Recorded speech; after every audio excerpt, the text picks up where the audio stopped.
All right. Good afternoon, everyone. My name is Derrick Hatch from All Things Narrative. Happy Juneteenth out there to everyone.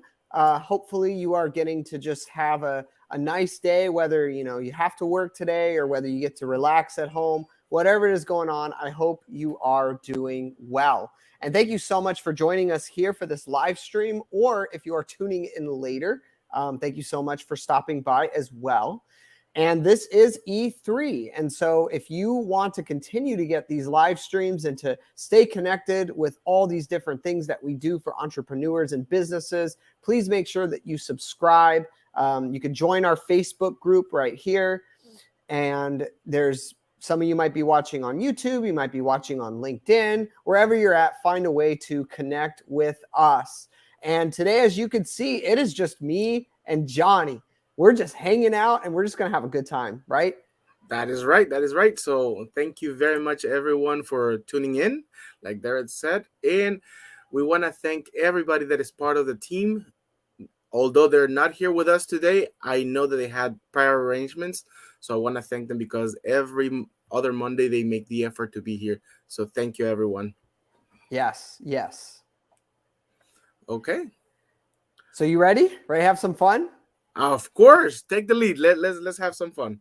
Awesome. Yes. So today's conversation is all about narratives. Now, I wonder whose idea it was to have a conversation about narratives and stories. And if you don't know me, that is my bread and butter. That is what I enjoy talking about because I'll kind of give you a little bit of a perspective of why stories mean so much to me. And then we'll kind of launch into this topic today. So storytelling is a universal language across space, across time, different cultures, different places in history. We as human beings have used stories for a variety of reasons. We've used them to impart wisdom and tradition down from generation to generation. We've used them to teach morals about what's important for a society. We've used stories to entertain, to give people something to think about, to aspire to in their lives, but also to have fun while they enjoy a story, whether this be through literature, through plays and theater and drama, in modern times, through film, television, right? Through all these different ways here. And so storytelling has always been very meaningful to me, as it might be for many of you out there as well, because in a nutshell, storytelling ultimately shapes us. And there's a great book called The Storytelling Animal by Jonathan Gottschall, where it talks about the ways that stories and storytelling, the ways that they inspire us, influence us in very subconscious ways that we don't always understand. Now, we're going to be talking about narratives on that level in terms of how narratives impact and shape us. But we also use stories and storytelling and narratives, this whole language. We use it to help us understand our own lives, to help us make sense of it.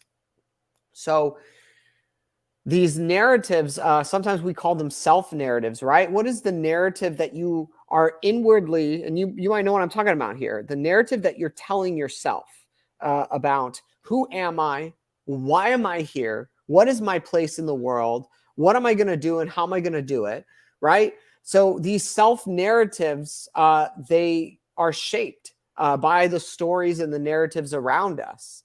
And then we do something with those self-narratives. We go and we make art, or in this case, we create businesses. We become entrepreneurs. So narrative really gets at the heart of who we are as people and why we're here and why we do what we do. And so I want to have a conversation today where we're just going to really explore this idea of narrative, kind of get our feet wet a little bit. And so feel free, if you're watching, feel free to, chime in on the comments, throw out any questions that you have at any time as well. Because this is a fun topic as well, as deep as it is and as introspective as it is. It can be a lot of fun to talk about stories. So let me give you an example here. So Johnny, I'll throw this out to you. Sure. So what would you say is a particular story that has really been influential to you in your life? Now, this could be a true story. It could be a story about someone that you know personally. It could be a historical narrative, something that's taken place in history, like, why we celebrate Juneteenth. It could be a fictional narrative. It could be from a novel, or it could be from a film, or it could even be from a song. So what would you say is a particular story that's really impacted you in your life? Well, one particular story that really has impacted me is the story about Abraham Lincoln Oh, okay. when Yes. he was younger. Not when he was a president, when he was younger. Yeah. Number one, I love his memoirs and different books that I've read about his life. But there was one book, I don't remember the title of the book, that explains that Abraham Lincoln was a lot like me. He used Mm, to like to play jokes with people, with a lot mm, of people, to the point that at one point he upset somebody who was a lieutenant in West Point. mm. And that's when he learned his lesson, not to, not to push the joke to the point that you will upset somebody. Yeah. So that's one of the stories that has shaped my life a lot, because I usually take a joke. I never take a lot of things very seriously until Mm. they become. Sure. So yes. So when you were growing up as a child, was there an experience similar to that you've had where you maybe pushed a joke too far? Well, that's exactly what happened to me. I've pushed several jokes to the point that I will upset somebody when I just wanted them to laugh and have fun. So yes. And that's also very important on narrative, because Hmm. effective communication is so, so, so important. Oh, absolutely. And it's interesting because, I was having a conversation with my wife about this the other day because we watched the Lincoln film, the Steven Spielberg one from, Hmm. I think, like 2014 or so. So it's like, we tend to think of Lincoln as like this very stoic man, very larger than life figure. And it's like when you see that film, you see a lot more of his humanity, right? And when you hear the story of what you're telling about when he was a kid, it kind of reminds us that we all come from somewhere. We all have our own origin story.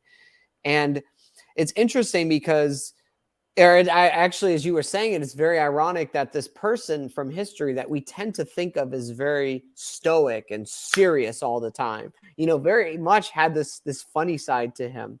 Hmm. And so it's interesting too, because as entrepreneurs, just kind of on a side note here, but as entrepreneurs, being able to walk that fine line, that balance in terms of, having fun, enjoying what we're doing, but also knowing when it's time to be serious there. So, when so that's a great example of a story that matters to you. It's some way, it's meaningful to you. And how many times have you ever, at different points in your life, when you face something, you've gone back in your mind to a particular story to kind of reflect on where you're at now? Several times. Several times. I mean, Benjamin Franklin Mm. actually became one of the first ambassadors for the US and England. Hmm. And he took advantage that people saw him in a different way. Instead of being insulted by the people from England looking at him as somebody not cultured, that had no education, because that's how they used to see people from the US in England Right. at that time, Hmm. he actually sent to the US a letter requesting uh, clothes from a Native American, what's it called, Native American tribe, Hmm. and he took advantage of it, and he made it play to his favor. How interesting. So Again, I didn't know that story either about him, about Benjamin Franklin. oh yeah, there's a lot from Benjamin Franklin that I And have learned in my life. And so, is there a particular moment in your life where that story, where you went back to it in some way? Yes, I have, because at one point or another, we all have felt subconscious about something. Yeah. Oh, absolutely. How we look, how we speak, something. And I come back to that situation with Benjamin Franklin. Instead of using it for him to feel bad, oh my God, they don't treat me the same. Oh my God, they see me as a lesser man than everybody else here. Let me take that to an advantage. Yeah. Yeah. And so there's a theme that you draw from that story. And that theme, you see, oh, this resonates with me. I see this in my life as well.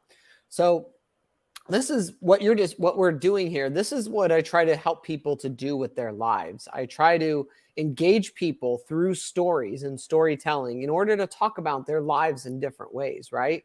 So not only do stories shape us from the outside, but then we have these self narratives that we're telling ourselves, right? Yeah. So I like to give the example that when we have thousands of different stories and narratives that make up our lives. So yes, we have one grand story that our life is telling, but we also have all these smaller stories, almost like these like different plot threads in a film. So you have a narrative around being a parent. You have a narrative around being a child of a parent. You have a narrative around, I mean, even small things as well. Like you might have a narrative around your relationship with Apple computers and Apple products. You have narratives, right, around going to see a movie in the movie theaters. There's all these different type little stories that make up our lives. So what tends to happen is that we experience when as these narratives develop, we as people begin to draw conclusions about ourselves and the world around us through that, right? So I like to give the example when you're learning to drive. And so, John, can you think back to when you were learning to drive, and what was that like for you? Oh, to me, it was accelerating. Because I was not in the US, so I learned at a much younger age than, I mean, illegal still, but I learned much younger. So yes, it is an accelerating situation. Yeah. So it can be exhilarating. For some people, it could be nerve-wracking, right? There's all different ways that narrative can play out. Now, in my particular case, I got in a really traumatic car accident 2 months after I got my license. And so what happened was that I walked away from that situation saying, wow, I am a really bad driver. Now, that's an identity statement. Anytime you have like an I am attached, right? And because you're not just defining what you did wrong, the problem, or whatever mistake you made, and you're actually using that to make a statement about who you are. And as entrepreneurs, we can fall into this a lot because we tend to feel, and because it's true, that a lot of the burden is on us, right? So with our businesses, the buck stops here, right? And it's all got to go through me. I have to be my own accountant, my own bookkeeper, my own CEO, my own CFO, all these different things. And the gender. Yes, exactly. And there's certain things, and tell me if you felt like this before, John, where you maybe have made an identity statement about yourself, like, oh, I am just terrible. I am just a terrible salesperson, or I am a terrible marketer of my business, or I am such a disorganized person, whatever it might be. And these are you creating a narrative based on your experiences. And now you're making an identity statement about yourself, right? And what's interesting about stories and storytelling is one of the reasons why we're drawn to it is because we get to see characters grow. We get to see change and transformation. And we don't see characters that get stuck in this place to where they're just like, oh, well, I'm just this and that's all I'm going to be. We get inspired when we see that guide that comes along and helps pull them out of that situation and say, hey, you could be more than what you think you are. There's more possibilities out there for you.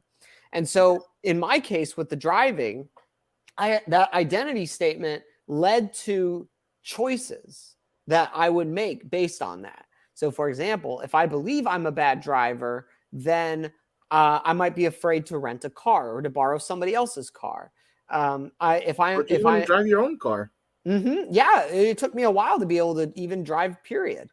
And then being able to, make life important decisions just day to day, like, oh, maybe I don't want to drive 2 hours to this place. Well, why don't you? That's too far away. No, really, why don't you? Well, I'm a bad driver and I don't think I can do it. So, in this case, it was my wife who was really instrumental in kind of being that person to pull you up and say, you do realize that you've been driving for years since this accident and you haven't gotten in an accident. Since, yeah. Yeah, for years. And yet this one event, this one traumatic thing was defining my story, was defining a way that I saw myself, given it was something small with driving, but these small things matter in our lives. And not only that, one thing that I want to add to that, because sometimes when you're having your narrative to yourself, you do say it in different ways. Yeah, absolutely. Or sometimes in my head, I do hear myself on different voices, and it's like, okay, so one is more authoritative than the other, and that really marks you. That's why on marketing is so important, the voice that you pick up for your marketing to carry on the message. It's not just have a great message. Yeah. Okay, which voice can take that message? Absolutely. Absolutely. It's almost like with your marketing, we'll kind of get more to this in a moment, but it's almost like you're creating a character, and your character is the one that is speaking on behalf of your business, right? And your character is a reflection of you, your marketing, all that stuff. So that's why, with this topic here, discover how narratives have the power to shape your business. It's because your self narratives that you have shape your business. They shape how you run your business. They shape how you perceive yourself in your business, right? So like when I first became an entrepreneur, one of the things that was a struggle for me was like, oh man, like coming from the nonprofit world, and like I have to actually like get up in front of people and like ask, like invite them to participate in my services and to give me money, to pay me to do that, right? And so there was a whole narrative, a self-narrative that I had about myself that was like, who's going to give me money? Who really cares enough about what I'm doing to pay me for it? And so, I would go to these networking meetings like ones that we've been to, John, and just kind of been, in my own mind, even if it didn't come across, just being very insecure about, oh man, I'm going to go speak in front of these people, and why should they care about me? Why? And that self-narrative, right, would lead me to make decisions like undervaluing my own product, and having it like charging at a super ridiculously reduced, practically free rate for something, because I didn't think it happens to everyone. Yeah, and it happens to everyone, and I didn't think it was worth it until. And so the narrative was there, right? And there were lots of things in my past that were contributing to that. But then I did a workshop one time where I reduced the price the day of because I didn't have any signups and I was getting really anxious about it. So I got those signups the day of, and one of the people came and they gave me, I don't know if I told you this story before, but they gave me like the amount that I had charged that was reduced at the beginning of the workshop. And then at the end of the workshop, they gave me the rest of the money that brought it to the original cost. And he said, you're worth it. Don't undervalue and undercharge. And that changed my narrative. Like that was a shift in the narrative there, right? Because then all of a sudden I had somebody who was much older and been in business a lot longer than me, who was like, yeah, I think you've got something. And that really was meaningful to me. And so that actually started to change my narrative, because then I was like, well, maybe I do need to reconsider some things. And then you had other people that were coming in and different conversations that were starting to change the narrative in a different direction, right? And as an entrepreneur, as an entrepreneur, how you view yourself is everything. Yeah. So it's so important. In your case, you were really, really, really blessed that he saw what we all see in you. We all see your greatness, but when you're in your within your own skin, you don't see that. Yeah. You think like, oh my God, like people really value what I do. Like people, would they need my services? Yeah. Why would they buy from me? Yeah. So that definitely is something good. And if anybody is going through that, Mm-hmm. I really, really encourage you to have faith in yourself. Please, by all cost, if possible, avoid asking people, friends and family, because sometimes they may be the they may give you the wrong answer. They may tell you, you know what, that's not the best thing. Doesn't always happen, but a lot of people are afraid of doing what they haven't done. And they may tell you, you know what, because they're also afraid of you failing, not because they don't Mm-hmm. love you. They actually, Mm-hmm. because they love you, they will tell you, don't try that, Right. because they're also afraid of failure, because they wanna see you succeed. Right. But that might stop you from actually becoming a lot better. Yeah. Yeah. Entrepreneurship really is the leap of faith.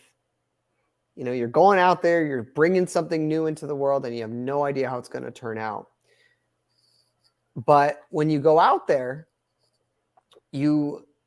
these conversations that we have with each other, you know, they matter in more ways that we realize. Like, I don't know if that person who came to my workshop understands the weight of what he said in that small comment and how it stuck with me, you know, a year later.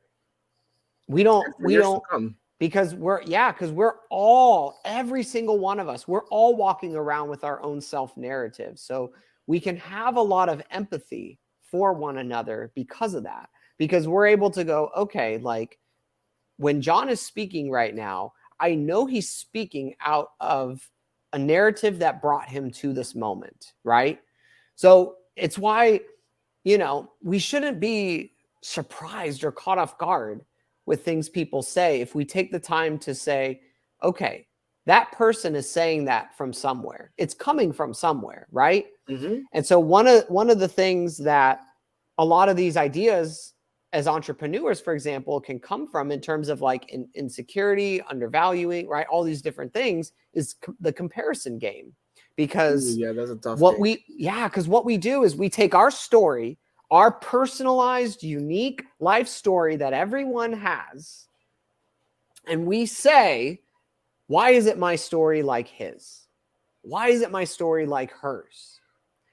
And not And only that, yeah. with the society the way it is now, with social media and everything, Mm-hmm. that you go to social media and you only see amazing people. Like Yeah. if you're married, you see another married couple like having the best time of their life, and you're like, Mm-hmm. why is my marriage not like that? You see another business owner that just launched their business maybe very recently, and you that Yeah. been in the same business for 5 6 7 years, you don't seem, and I say seem, to have the same success. Is just how our things are portrayed. Yeah. Doesn't mean that that is reality. Social media is never the full story. Never. It's always us putting on the best of what we have, right? And having that understanding that, you know, even when you go to Instagram and you're like, I'm going to post a story today, you know, you're weaving together on Instagram your social media. I wish Tori was here for this, but when you're Yes. doing your social media, you're weaving together a particular narrative that you want people to see about your life, about your business. And that's not necessarily, you know, I don't think that's necessarily a bad thing as long as we No. have the perspective that that isn't the full story. But because we do this weaving together of narratives with everything. So like if you ask me how my Father's Day was, I'm probably not going to tell you everything about that day, right? From when I woke up to when I went to bed. I'm probably not going to go through. What I'm going to do is I'm going to pick out a few key significant events and weave them together. If I don't know you very well, I'll probably pick out one or two positive highlights. If I do know you really well, and if something, let's say I had a Father's Day and something really bad happened, I might weave the narrative around that, right? So our brains are hardwired to do this narrative weaving with every single person that we're talking to. And depending on the person, depending on our relationship with them, will depend on what kind of story we tell to them. Mhm.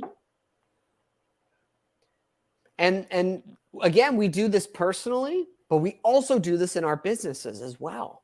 Because think about it, you're in marketing. Yes.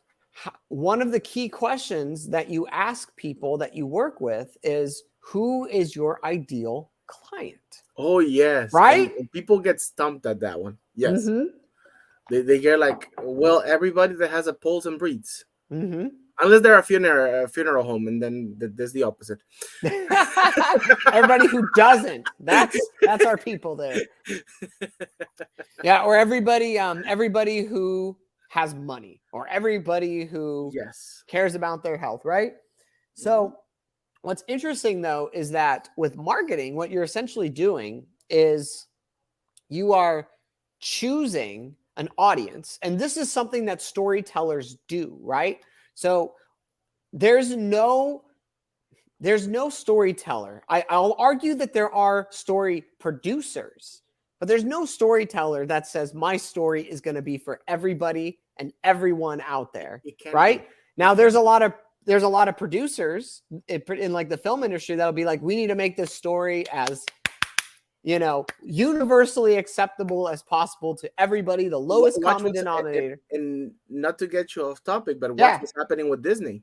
Yes. They're trying to make everything inclusive, everything this and that, bring themselves to the 21st century, and they're losing billions of dollars. Mm-hmm. Yeah, because storytellers, even good storytellers, they find their niche. And in storytelling, you know, you might call that a genre, where you say, okay, so I have a particular story that I want to tell. What genre is best for communicating that?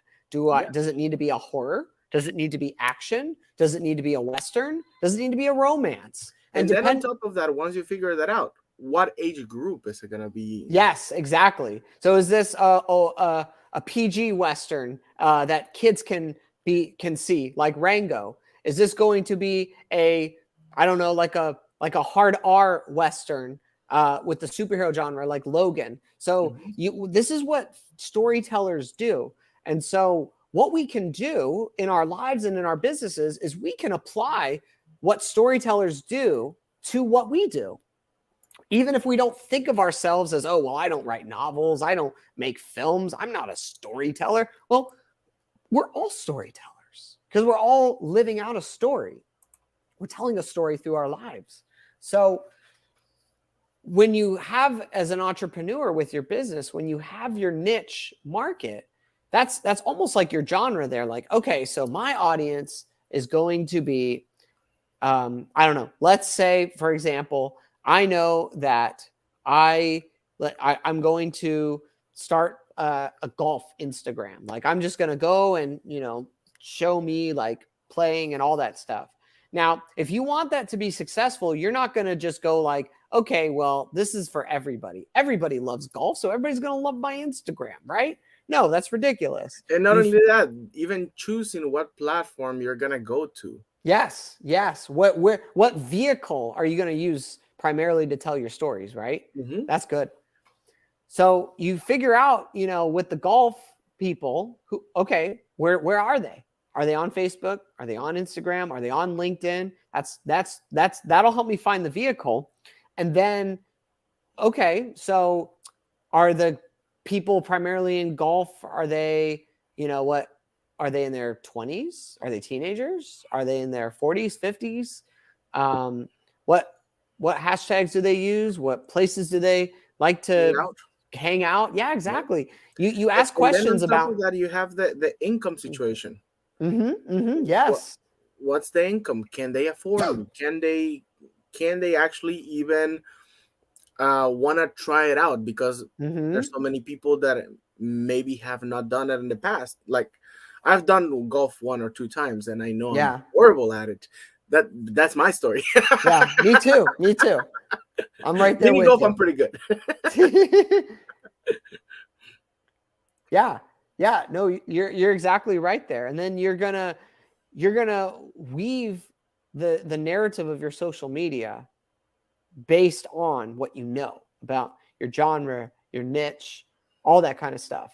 And you're gonna, you're gonna utilize these genres in different ways. So like an obvious one for like if you're doing a golf Instagram is like, okay, so there is a genre, the sports genre. And so, okay, I try to understand, okay, how do I tell a story, even these little micro stories through that? Well, sports genre is all about some sort of underdog who has to, go up against like a team that is, more, they're the champions, or they've been at it longer. And so, okay, I got to, do my training, and I got to get up there to try to be the best that I could be. Right. And then I play the big game or the tournament. Right. So it's like you figure out how am I going to tell the story of what I do, of my business? And there's a great book out there called Story Brand by Donald Miller, where he talks, it's a marketing book, and it's for businesses, particularly entrepreneurs who want to try to tell their story, and they want to figure out how do you tell your story as a business. And part of that is realizing that the shift between you thinking that your business is the hero of the story, to the shift that your customer, your client, they are the heroes of the story. Your business is the guide to get that customer or client to wherever they want to be, right? So if they want their business to have this many reaches, in Google and all that stuff, they're going to have someone like John, and John is going to enter into the narrative of the business, and they're going to say, okay, so how do we articulate your story in such a way to where you're going to be able to do this, right? So it always comes back to story in everything that we do. It's everything's a story. Everything. I don't know. Good example. A brand new restaurant opened up. Maybe a few people are gonna be daring to go and try it just because it's new and they want to try something new. But then from there on, the reputation, their marketing is gonna be based on, oh my God, you know what, Derek? I went to this restaurant right at this corner. Service was amazing. Food was phenomenal. That's right. We couldn't get enough. I went there with all my friends and we all agreed that it was amazing. Yeah. And then guess what happens? You get interested. And that story led to your next story. Because then you went there, and your story might be completely different. And I'm not saying that in a bad light. Yeah. I mean that your food was also amazing. Now the only thing is that you really, really appreciated that the manager came to your table and make sure that you actually were having a great time. So even you have a better story than the one before. Yeah. Let's use that example of the restaurant there, because this could be a great way of talking about the different narratives of your business, because essentially what you're doing as a business is you are inviting people into a story. And you want to be conscious and aware of what story you are inviting people into, right? So for example, have you ever been to a business where they're very open and matter of fact of like, oh, we've been around for 50 years, or our legacy is 75 years in business, right? And then it's like, okay, well, what's the story? Sometimes it may be on the menu, or when you walk in the restaurant or something like that, you might see a little, you might see a little blurb of like, in 1931, at the height of the Great Depression, Bill Johnson or whatever, like you're inviting people into a story. And so like with a restaurant, you're like, if I'm a customer coming into that restaurant, and it's my first time, I am in my mind, I'm creating a new narrative about that restaurant. So let's say, John, you open up a restaurant, and I come in and it's like, okay, my mind is open. So I'm open to how this narrative is going to go. Now, let's say, the service is really good, but the food isn't quite there yet. The food is lacking, right? Mm-hmm. Now let's say I walk away from the experience going, they were really nice, but I don't know if I want to spend that much money on their food. But then let's say that, and I write a review. Let's say I go write a review on Highlight Reviews, right? I go write this review and it's out there. I give it, 3 stars or whatever. Then the next person also writes a review that same day and says, wow, the service, my server was not very attentive, but that food was amazing. So as a business, you can look at those 2 reviews and you could go, wow, the narrative that we are creating for people, the story that we're inviting people into is not consistent. We're not being consistent in our own narrative, right? Mm-hmm. We have a server over here that's really doing a great job. We have a server over here that is not. We have food that's coming out, like the steak is on point, but the burger is undercooked. So what do we need to do to correct that narrative, to bring that narrative into alignment? Because whether we like to admit it or not, when we're thinking about where we want to shop, who we want to buy from, a lot of the times we have like this Rolodex of narratives in our head. So like you go to, I'll give Walmart as an example because they're super big, right? So lots of us have narratives about Walmart. So I can't stand the Walmart parking lot because there's shopping carts everywhere. And there's like this weird culture. I don't know what it is about Walmart, but there's like this weird culture around Walmart where people just leave their shopping carts everywhere. And for whatever reason, you don't see people out there a lot of the time going to collect them, right? Then I have times where I go to Walmart and I try to ask for where something is and the person has no clue. So, so I'll have this whole narrative based on experiences of Walmart. And then if, let's say I need to go out and I need to buy socks, I've got Walmart over here and Target over here. And I say, okay, which narrative which store am I going to pick? You're going to think through all those experiences and you're going to be like, I don't want to deal with that parking lot. I'll go to Target. At least they pick up their cart. And that sounds superficial, but that's just how our brain works, right? That's how we make a lot of decisions. And sometimes it can be more serious. Sometimes maybe you got in a confrontation with somebody working there and you're like, well, I'll never shop here again. So, and that works even in the back of our minds. I mean, we all have that favorite cousin or nephew or yeah. I mean, let's not lie. In some cases, we all even have our favorite kids. Yeah. I only have one. Not me. Mine's lucky. But anyway. But yeah. We always have, what I'm trying to say is we always have a favorite person. Yeah. And sometimes we think like, I only have this much time. Who am I going to give the time? Yeah. Your brain automatically goes to that person. Right. Well, and this is one of the things to use this example here. This is one of the reasons why, like, I want to commend the Aldi grocery stores, because they were like, well, we're going to have an experience where, as inconvenient as it might be to get that quarter and put that quarter in the shopping cart there, at the same time, you get that. And there's a sense of, oh, I'm going to go park in this parking lot and there's not going to be shopping carts everywhere that are going to ding up my car. So, and again, I know that sounds silly, but these narratives, they matter. And the little things that you do in your business, in your company, they all matter. They all are impactful in some way.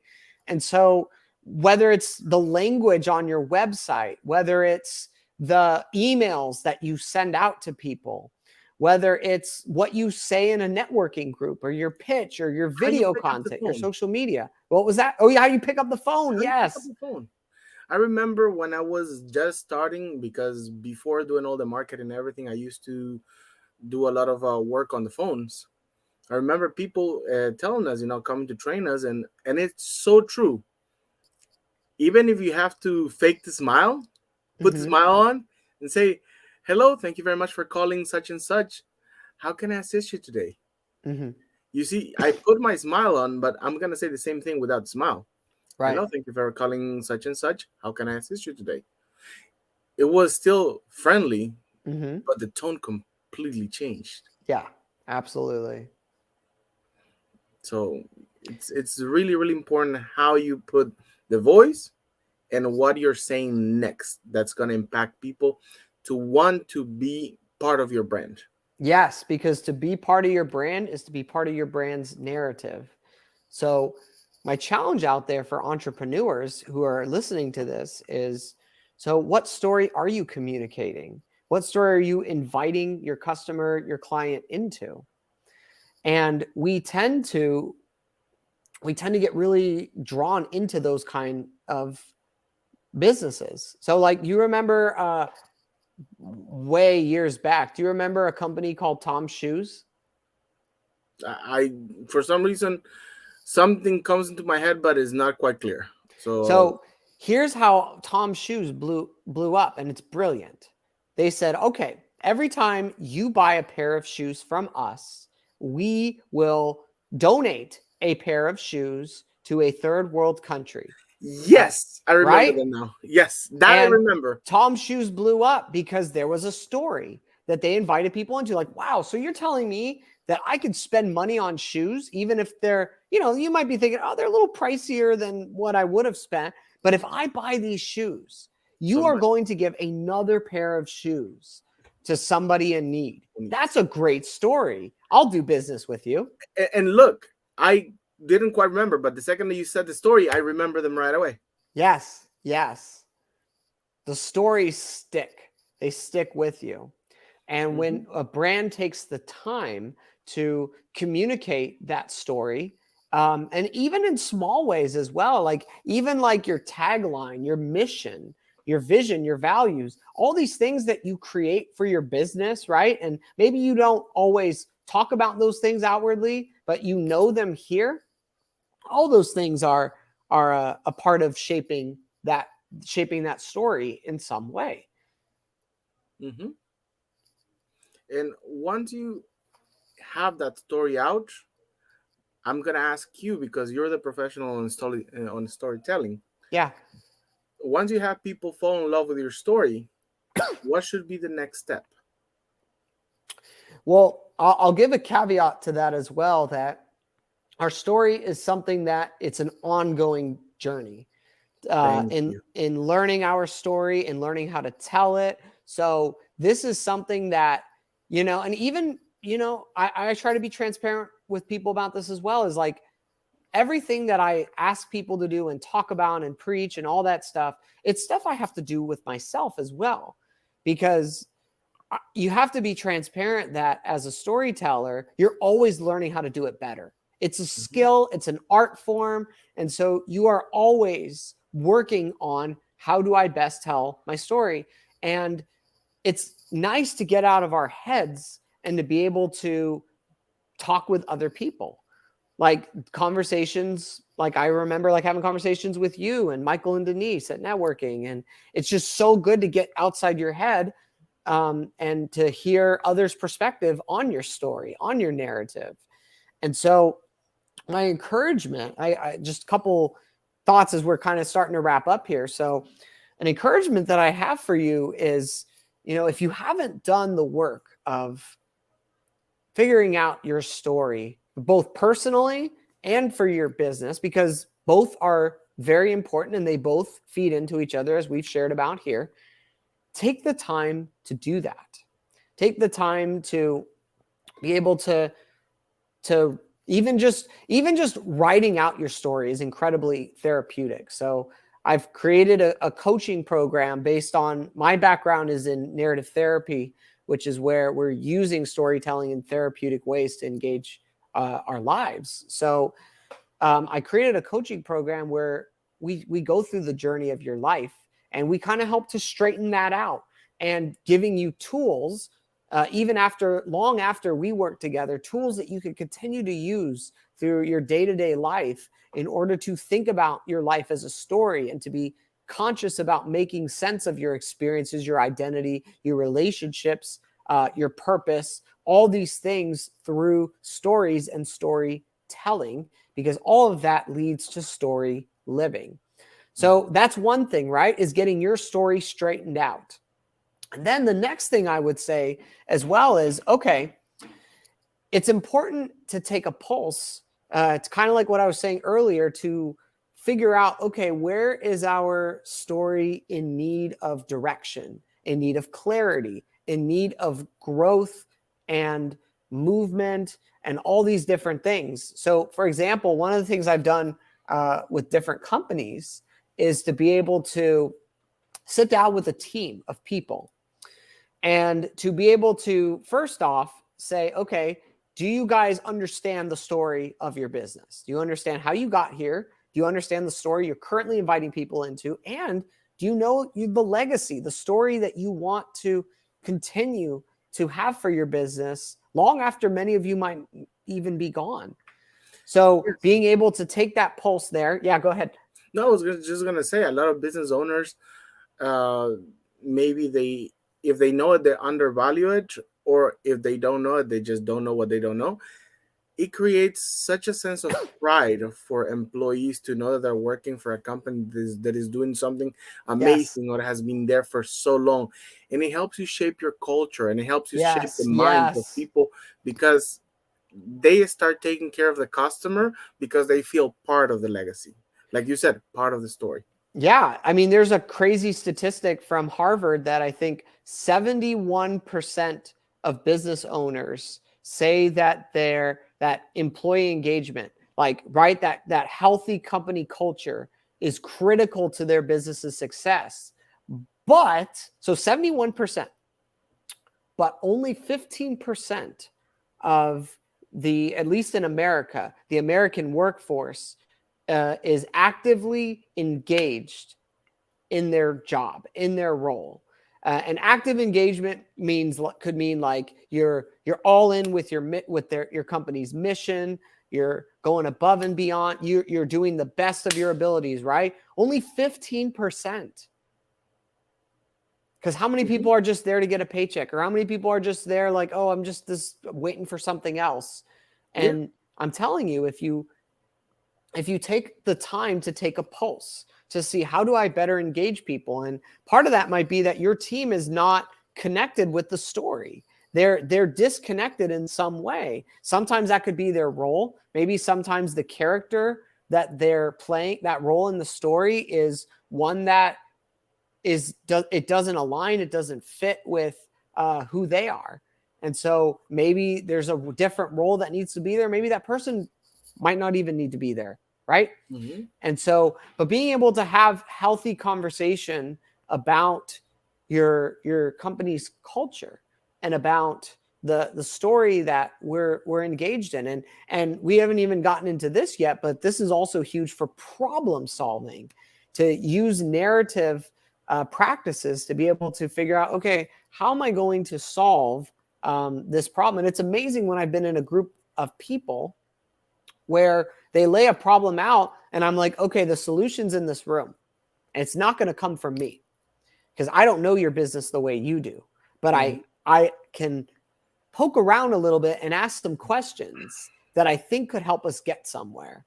And it's amazing how, lo and behold, if you just push forward in the difficult conversation long enough and you really try to just create that atmosphere, that environment for this, and engaging people about story, telling stories about when things work, when things don't, eventually you're going to find the story that you want for your business. You're going to find that. And then that's where I come in, to be able to draw it out and then to be able to help connect and to be able to say, okay, well, where do we go from here?